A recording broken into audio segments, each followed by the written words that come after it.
오늘 말씀은 창세기 11장 1절부터 4절인데요. 같이 한번 본문을 교독하시도록 하겠습니다. 온 땅의 언어가 하나요 말이 하나였더라. 이에 그들이 동방으로 옮기다가 시날 평지를 만나 거기 거하고 서로 말하되 자 벽돌을 만들어 견고히 굽자 하고 이에 벽돌로 돌을 대신하며 역청으로 진흙을 대신하고 또 말하되 자 성읍과 탑을 건설하여 그 탑 꼭대기를 하늘에 닿게 하여 우리 이름을 내고 온 지면에 흩어짐을 면하자 하였더니. 아멘. 심리학 용어 중에 인정 중독, approval addiction이라는 말이 있습니다. 누군가의 갈채와 주목이 없이는 결코 자신의 삶의 의미나 정체성을 세워나가지 못하는 것을 일컫는 말입니다. 사람들은요, 한두 번 칭찬을 들을 때는 감사하다고 하고 몸둘 바를 몰라 해요. 그런데 어느 날 계속 듣던 칭찬이 더 이상 들려지지 않으면 불안한 마음을 가눌 길이 없어집니다. 좀 심한 표현을 하면 이것은 마치 약기운이 떨어지면 공허해지고 황폐해지는 약물 중독과 비슷한 것입니다. 사실 다른 사람들로부터 인정받고 싶어하는 마음 다 갖고 있는 마음이죠. 실제로 칭찬과 격려는 이 메마른 삶에 무엇과도 바꿀 수 없는 에너자이저입니다. 특히 가족들이나 선생님, 직장의 보스, 심지어 아랫사람들에게 듣는 격려와 칭찬은요, 어떤 어려움 속에서도 그 어려움들을 잘 이겨내고 힘을 내게 해 줍니다. 이처럼 이 칭찬과 격려는 필요한 것인데 문제는 그것들이 갖는 중독성입니다. 마음을 잘 다스리지 않으면요, 어느 순간 나도 모르게 사람들이 나를 어떻게 평가하고 말하지 여기에만 관심이 집중되게 돼요. 그래서 결국에는 자신의 삶은 잃어버리고 늘 사람들의 평가에 휘둘려서 살아가게 되는 것입니다. 그리고 자신을 향한 하나님의 뜻을 이루어드리지 못하는 안타까운 결과를 가져오죠. 이런 인정 중독의 초기 증상이 있어요. 그게 뭐냐면 상처를 자주 받는 거예요. 상처 다 가끔 받습니다. 저도 받습니다. 그런데 상처를 너무 자주 받아요. 사람들은 상처받았단 말을 참 많이 하죠. 이 상처는 대부분 다른 사람들의 말이나 행동 때문에 입게 되는 것입니다. 그러나 그 이면에는요, 또 다른 숨겨진 원인이 있습니다. 어쩌면 그것이 더 큰 원인일 수도 있습니다. 바로 내 자신을 높이려는 마음, 허영심이 있을 때 상처받는다는 거예요. 모든 상처의 원인이 허영심 때문은 아니겠죠. 그러나 혹여 여러분 중에 나는 유난히 좀 상처를 자주 받는다, 많이 받는다, 그러면 어쩌면 여러분 안에도 그런 마음들이 숨겨져 있는 것은 아닌지 돌아볼 필요가 있습니다. 오늘 본문을 읽은 이 바벨탑 사건은요, 타락한 인간의 내면에 존재하는 허영심을 보여줍니다. 노아의 때 하나님께서는 이 죄가 가득한 세상을 홍수로 심판을 하셨어요. 그런데 홍수 심판 이후에 노아의 가족들로부터 시작해서 사람들이 다시 번성하기 시작했죠. 근데 그 과정에 그 노아의 후손들은 또다시 죄를 범한다는 거예요. 바벨탑을 쌓은 것입니다. 이 바벨탑 사건이 보여주는 바는 인간 내면에 존재해 있는 이 타락한 본성은 하나님이 홍수로 심판을 해도 어쩔 수 없다는 것입니다. 결국은 예수 그리스도의 십자가의 대속의 은혜가 아니고서는 인간 내면에 존재하는 이 본성의 문제, 죄의 문제를 결코 해결할 수 없다는 것을 보여주는 것입니다. 사람이 늘어나면서 그들은 동방으로 옮겨가기 시작했어요. 그러다가 시날 평지에 도착하자 그들은 탑을 쌓죠. 시날 평지는 노아의 가족과 후손들이 번성했던 아라랏산 아시죠? 거기로부터 동남쪽에 있는 바벨론 지역을 말해요. 그곳은 다른 지역과 달리 많은 사람들이 거할 수 있는 평지였습니다. 그들은 그곳에서 벽돌을 굽고 역청을 진흙 삼아서 성과 탑을 건설하게 되죠. 3절 4절에 보십시오. 서로 말하되 자 벽돌 만들어 견고히 굽자 하고 이에 벽돌로 돌을 대신하고 역청으로 진흙을 대신해서 성읍과 탑을 건설해 그 탑 꼭대기를 하늘에 닿게 하자. 큰 성을 만들고 그것을 기념하는 탑 쌓는 일은 아마도 창세기 10장에 나오는 니므롯의 후손들이 주도했을 것으로 추측이 됩니다. 그들은 평지이기 때문에 자연석이 부족한 상황에서 자연석 대신 이 진흙을 구워서 만든 벽돌로 성을 쌓았어요. 또 역청은요, 바벨론 지역에서 나오는 지하로부터 끌어올라오는 것, 오늘날 아스팔트 아시죠? 도로 까는 그런 것과 같은 것이었습니다. 그들은 이 역청을 가지고 진흙을 대신해서 벽돌과 벽돌을 이어 붙였던 것입니다. 자, 그런데 그들은 왜 도대체 느닷없이 뜬금없이 이 탑을 쌓았을까요? 무슨 파수꾼처럼 관망하려고요? 적들이 침입해오나 살펴보려고요? 아니었습니다. 성경은 그 이유를 자신들의 이름을 내보자고 했다고 말하고 있습니다. 4절 후반부를 다시 보십시오. 우리가 탑을 쌓아 하늘에 닿게 해서 우리 이름을 내서 지면에 흩어짐을 면하자. 바벨탑을 지은 목적은 무신론적인, 하나님은 생각지도 않고 인본주의적인 생각 가운데에서 자신의 이름을 내보려는 인간의 허영심 때문이었다는 거예요. 그런데 참 묘하게요, 이런 마음은 옛날이나 지금이나 변함없는 것 같아요. 오늘날 또 인간들은 높은 빌딩을 짓습니다. 현재 가장 높은 빌딩이 두바이에 있는 버즈 할리파 166층에 828m래요. 그런데요, 참 이상한 것은요, 이 버즈 할리파 옆에 땅이 없는 게 아니에요. 건물 지을 땅 얼마든지 있습니다. 그런데도 짓기도 힘들고 사용하기도 불편하고 불이라도 날라치면 정말 위험할 수 있는 이 초고층 빌딩을 왜 굳이 짓는 걸까요? 바벨탑을 지었던 인간들 마음하고 똑같다는 거예요. 높은 빌딩 지어서 자신들의 기술력을 뽐내고 이름을 내보자는 것입니다. 다시 말하면 허영심 때문이에요. 원래 이 허영심이라는 단어가 영어로 하면 vainglory라 그래요. 무슨 말이죠?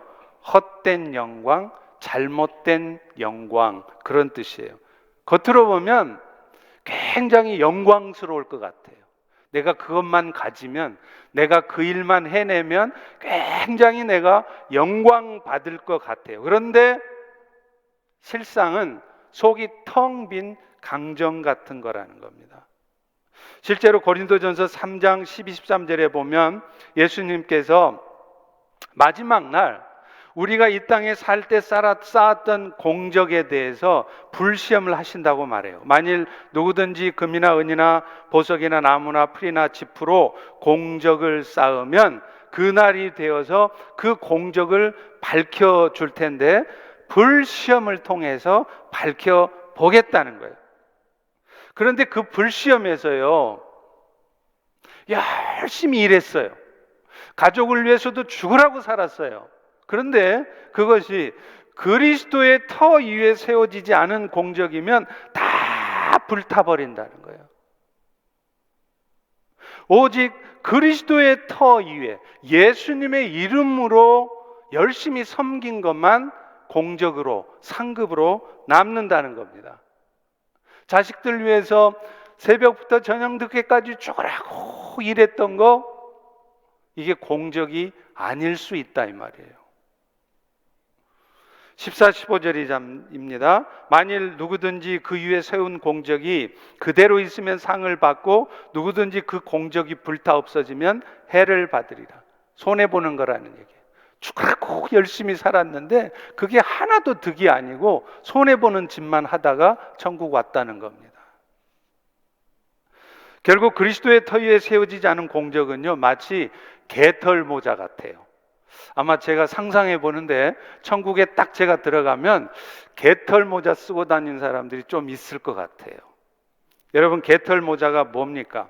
겉으로 보면 그럴듯해요. 그런데 예수님이 한번 후 불어버리면 다 날아갑니다. 그것이 우리가 지금 이 땅에서 어쩌면 여러분이 추구하고 있는 영광이며 허영심일 수 있다는 것입니다. 또 실제로 하나님께서는요, 우리가 지금 추구하고 있는 것들이 그것만 있으면 내가 영광 받겠지? 내 이름 좀 나겠지? 그게 vain glory, 아무것도 남는 게 아닌 헛것이라는 것을 이 땅에서도 알게 하신대요. 오늘 본문에서도 하나님께서는 바벨탑 쌓는 인간들에게 어떤 심판을 내리셨죠? 그들의 언어를 혼잡하게 해서 지면에 다 흩어버리셔서 결국은 바벨탑 쌓는 일을 더 이상 못하게 막아버리셨습니다. 창세기 11장 7절 8절이에요. 자, 우리가 내려가서 언어를 혼잡하게 해서 그들이 그 도시를 건설하기를 그치게 만들자. 내가 오늘 또 죽으라고 열심히 노력해서 영광을 쌓으려고 하고 있는 일이 여러분의 노력에도 불구하고 어느 날 물거품이 되게 하나님이 하시겠다는 겁니다. 실제로 그런 일이 있었어요. 2010년 9월에 뉴질랜드에 가면 남섬에 크라이스트처치라는 도시가 있어요. 이름도 멋지죠? 그런데 거기에 진도 6에 가까운 지진이 있었습니다. 직하 지진이었는데도 인명피해가 하나도 안 났고요, 건물도 별로 부서지지 않았대요. 그래서 그때 뉴질랜드 수상이 존 키였는데 그 사람이 나와서 이렇게 막 자랑을 했어요. 우리 뉴질랜드는 역시 지진 설계 이지방이다. 인간의 기술력을 막 자랑했습니다. 그런데요, 그로부터 정확히 6개월 후에 똑같은 지역에 또 한 번의 지진이 왔습니다. 그때는 이전보다 진도도 안 높았어요. 5.3인가 그랬대요. 근데 이번에는요 200명이 죽었습니다. 그리고 크라이스트처치가 역사적 유물로 관광객들이 가장 많이 찾는 곳 캐더린 성당을 하나님이 때리신 거예요. 그때 수상이요, TV에 나와서 국민들에게 이렇게 말했습니다.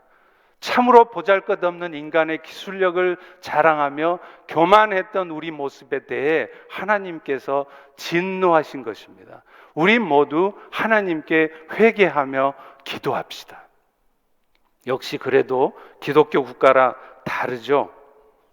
여러분, 우리 인간들은 너나 할 것 없이 내 이름을 내려는 마음을 다 갖고 있어요. 그런데요, 그거 다 헛것입니다. 그리고 가끔은 주님께서 그것이 내 삶에 전혀 영광되지 않는 것이라는 것을 우리 스스로 깨달을 수밖에 없도록 역사하시기도 한다는 겁니다. 그런데요, 이 허영심은 무섭게도 신앙의 초보자들 뿐만 아니라 영적 훈련을 잘 받았다고 하는 비교적 성숙해 보이는 신앙인에게서도 언제든지 나타날 수 있는 죄라는 겁니다. 다시 말하면 인간의 마음속에 방심할 수 없는 가장 깊이 뿌리 내리고 있는 죄악이에요. 특히 자신이 뭔가 이루어낸 열매들이 있다고 생각할 때 그런 위험에 빠질 가능성이 아주 높습니다. 왜 그런 줄 아세요?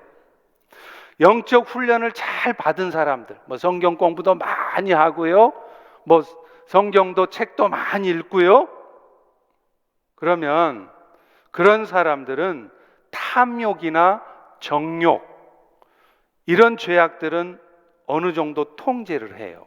그런데 허영심은 달라요. 허영심은요, 오히려 영적 훈련을 잘 받아서 열매들이 많이 나타나는 사람들에게 더 나타나기 쉬운 죄입니다. 물질에 대한 욕심이나 정욕은 잘 통제하지만 그 과정에서 자신도 모르게 스스로 높아지게 돼요. 이게 인간의 악한 본성입니다. 어느 순간서부터 자신을 드러내고자 하는 마음이 생겨요. 그래서 결국 그런 마음들이 스스로를 멸망의 구렁텅이에 빠뜨리죠. 여러분, 사울왕을 보십시오. 처음 그가 왕으로 세움받았을 때는 귀하게 쓰임받았어요. 겸손했기 때문에요. 그런데 어느 순간 그는 자신이 이룬 것들을 자랑하기 시작했고, 결국 그것이 그로 하여금 더 이상 쓰임받지 못하고 스스로 멸망에 빠져들게 만들었잖아요. 그래서 고린도전서 10장 12절에도 그런즉 섰다 생각하는 자는 항상 넘어질까 조심하라는 거예요. 내가 이만만 하면 훈련도 잘 받았고 이만만 하면 열매도 많이 냈고, 아니라는 겁니다. 그때 조심하라는 거예요. 심지어 허영심은요, 고행을 하는 순간에도, 영적 훈련을 받는 순간에도 찾아옵니다. 예를 들면요, 40일 금식 기도를 한 경우, 또 수도원 같은 데서 수행을 하는 과정에서도 나타나요.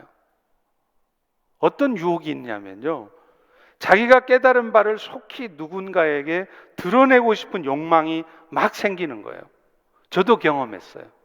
제가 40일 금식 기도를 했을 때도 경험을 했고요. 이번에도 어려움을 겪으면서 하나님께서 주신 은혜들이 적지 않았겠죠.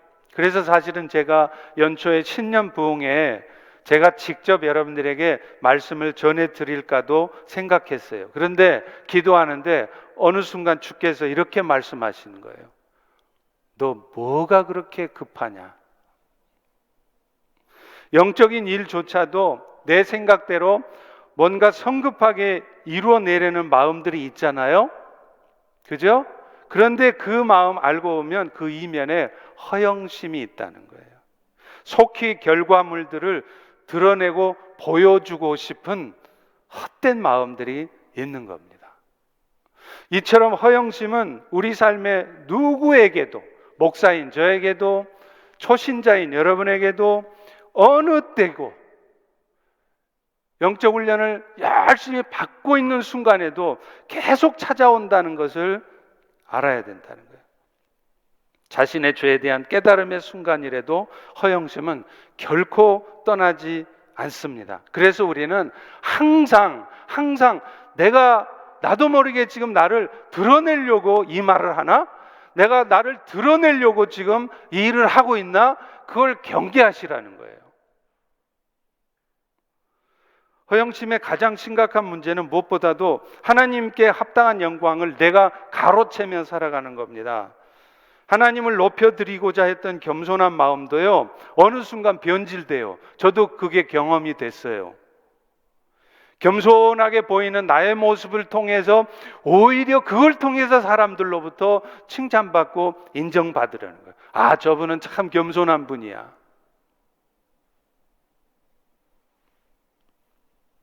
어느 순간 내가 이루어 놓은 것들이 나의 치적이 되고요, 명예가 돼버리더라고요. 그래서 나를 드러내고 싶어하고, 그러다 보니까 그것이 좀 손상이 되잖아요. 그러면 못 견디는 거예요. 막 화가 나는 거예요. 여러분도 경험하셨죠? 그게 여러분 안에 허영심이 있다는 증거입니다.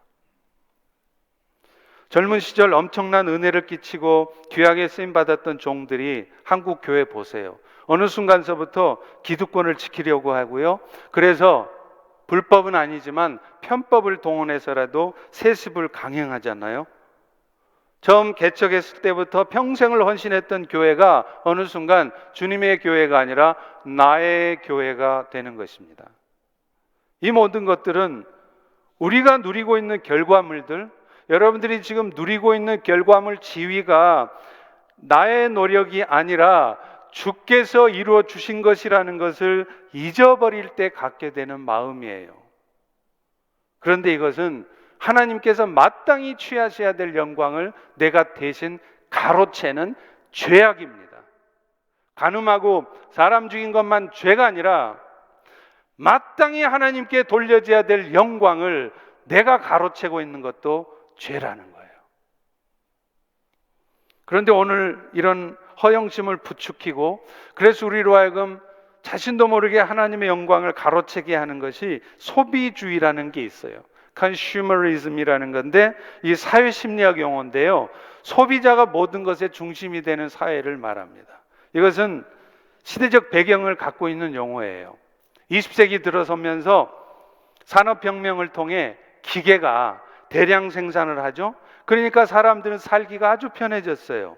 그런데 어느 순간서부터 공급이 과잉되고 물건이 팔리지 않기 시작합니다. 그래서 경기 침체가 오고 그래서 미국도 1930년대 대공황이 왔지 않습니까? 이때부터 소비를 촉진하기 위해서 등장한 표어가 있어요. 여러분이 너무 잘 들어본 표어예요. 소비자가 왕이다. 소비를 촉진시켜야 되니까 모든 것을 소비자 중심으로 맞추어주고 그래서 소비자들은요 이전에는 없어서 못 썼는데 이제는 넘쳐나는 상품들 중에 자신의 기고에 딱 맞는 것, 자기가 좋아하는 것 딱 맞는 것을 골라서 써요. 그런데 이런 소비주의가 교회 안에서도 나타나고 있다는 것이 문제입니다. 이런 세상 문화에 길들여진 성도들은 교회 안에서도요 내가 중심이 되어서 나의 영적인 기호에 맞는 종교 상품들을 소비하려고 하고 또 그것을 교회에 요구하게 됩니다. 겉으로 보면 주인의식을 갖고 열심히 신앙생활을 하는 것 같은데 그 이면에는 자신도 모르게 자기 중심적인 소비주의적인 판단과 결정을 하고 있어요. 그리고 안타깝게도 그런 모습들이 종종 의도하지 않게 교회 안에 갈등과 분열을 가져온다는 겁니다. 왜 오늘날 교회들마다 그렇게 분란이 많고 시끄러울까요? 그 이유가 있다는 겁니다. 주님이 왕이 아니라 종교 상품을 소비하는 내가 왕이 되어 있는 것입니다. 교회는 교회대로 그런 소비자들의 입맛에 맞추느라고 정신을 못 차려요. 이런 시대적 분위기 속에 나타났던 것이 1990년대부터 시작된 예배 갱신 운동이었습니다. 멀티미디어를 통해서 진행되는 세련된 예배는 소비주의적 성향을 가진 오늘날 현대 크리스찬들의 마음을 사로잡았습니다. 그런 교회 사람들이 모이기 시작했어요. 물론 예배 갱신 운동이 교회 역사에 끼친 긍정적인 영향 있습니다. 저 역시도 지금까지도 저는 그런 예배 갱신의 모습에 대해서 굉장히 호의적이고 긍정적입니다. 그런데요, 시간이 지나면서 이 예배 갱신 운동은 한계점을 노출하기 시작했습니다. 어느 순간서부터 예배가 하나님 중심이 아니라 사람 중심이 되어가는 거예요. 하나님이 얼마나 이 예배를 기뻐하시는가, 이게 중요한 게 아니라 사람들이 예배 가운데 어떻게 느끼는가가 중요해졌어요. 그래서 사람들이 예배를 지루하게 느끼지 않도록 하기 위해서 예배를 될 수 있으면 짧게 합니다. 세련되게 해요. 물 흐르듯이 쫙 예배를 기획합니다. 예배의 기획이라는 말이 어떻게 있을 수 있습니까? 또 성령의 터치가 아닌 감정적인 이모셔널 터치를 갖도록 하기 위해서 인위적으로 예배를 기획해요.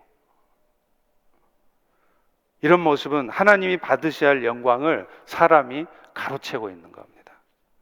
그래서 그런지 오늘날 적지 않은 미국 교회들도 이 메가처치들이 주도해왔던 이미지 중심의 예배에서 다시 전통적인 예배로 돌아가고 있어요.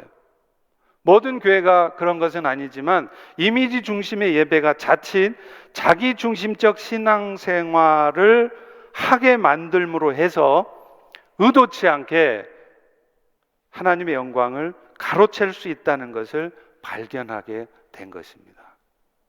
그렇다면 어떻게 우리는 이 허영심을 극복해낼 수 있을까요? 두 가지를 말씀드리고 싶은데요. 첫 번째는 종종 사람들로부터 물러나 있는 시간을 통해서 진정한 자아를 찾으라는 거예요. 여러분, 하나님의 아들이셨던 예수님도요, 때때로 무리가 없는 한적한 곳을 찾으셨어요. 자신만 그런 게 아니라 제자들한테도 그렇게 말씀하십니다. 제자들이 예수님 앞에 옹기종기 모여서 자기들이 사역할 때 경험했던 하나님의 놀라운 역사들, 기적 같은 역사들을 막 자랑해요. 우리말로 하면 간증하는 거예요. 막 자랑해요. 그때 예수님이 나타나셔서 마태복음 6장 33절에 이런 말씀을 해요. 잘했다, 수고했다, 야 니들 대단하다 야가 아니라 한적한 곳에 가서 잠깐 쉬어라. 늘 무리 속에서 복음을 전하던 제자들은 의도하지 않게 자신들을 향해 비추어지는 스포트라이트에 익숙해져 있습니다. 그렇기 때문에 허영심을 극복하려면 정기적으로 그런 스포트라이트를 피해서 고독한 자리로, 아무도 쳐다보지 않는 자리로 물러나 있을 필요가 있다는 거예요. 그래서 여러분들에게도 저는 권합니다. 한국 가시면 기도원 애들 꼭 가세요. 놀러만 다니지 마시고요. 그 기도원도 막 시끌적벅적하고 막 아침 저녁까지 막 예배만 있는 그런 데 가지 마시고 아무도 없는 조용한 수도원 같은 데 가세요. 실제로 신약성경 3분의 1을 기록하고 평생을 선교적 삶을 살았던 사도 바울도 그 삶의 출발은 독거의 삶이었어요. 갈라디아서 1장 16, 17절에 보면 그의 아들을 이방에 전하기 위해 그를 내 속에 나타내시기를 기뻐하셨을 때 내가 혈육과 의논하지 않고 또 나보다 먼저 사도된 선배 사도들을 만나려고 예루살렘으로 안 갔고 아라비아로 갔대요. 이 아라비아라는 곳은 어떤 곳이냐? 바울이 예수님의 계시를 체험하고 이해한 장소라고 볼 수 있습니다. 바울은 혈육과 분리되고 예루살렘에 있는 다른 선배 사도들 도움도 받지 않았어요. 그리고 하나님과의 개인적인 교제를 아라비아 광야에서 함으로 해서 자신에게 주어진 특별한 계시 곧 이방인을 향한 하나님의 뜻을 발견했던 것입니다. 다시 말하면 그는 세상의 모든 집착으로부터 물러나서 주님과의 깊은 영적 대화를 나누는 가운데 하나님의 비전을 발견하고 평생을 주를 위해서 헌신하고 수고할 수 있었다는 것입니다. 따라서 광야는 바울에게 있어서 집착으로부터 떠나서 허영심을 버리고 주의 뜻을 붙들 수 있는 축복의 장소였습니다. 그런 의미에서 주님께서는 종종 여러분의 삶에도 이런 시간들을 주세요. 어쩔 수 없이라도 사람들로부터 격리되게 하세요. 복잡한 삶의 정황으로부터 떠날 수밖에 없는 상황을 주세요. 그럴 때 여러분 두려우시죠? 염려스럽고 속상하시죠? 아니라는 거예요. 질병을 통해서건 심각한 삶의 문제를 통해서든 삶의 정황으로부터 떠나게 하시는 것 똑같은 이유입니다.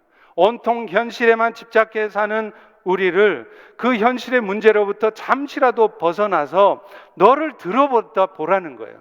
그래서 네 안에 허영심이 얼마나 있는지 살펴보라는 거예요. 그래서 그 허영심을 버리고 너의 진정한 자, 껍데기를 다 부서뜨리고 네 진짜를 찾아내라는 겁니다. 그거 하라고 여러분을 격리시키고 여러분을 홀로 있을 수밖에 없는, 아무도 도와주지 않는, 형제조차도 나를 버린 것 같은 상황으로 몰아붙이시는 겁니다. 저는 이것과 관련해서 페이스북과 같은 소셜 미디어에 대해서 생각해 볼 점이 있다고 생각해요.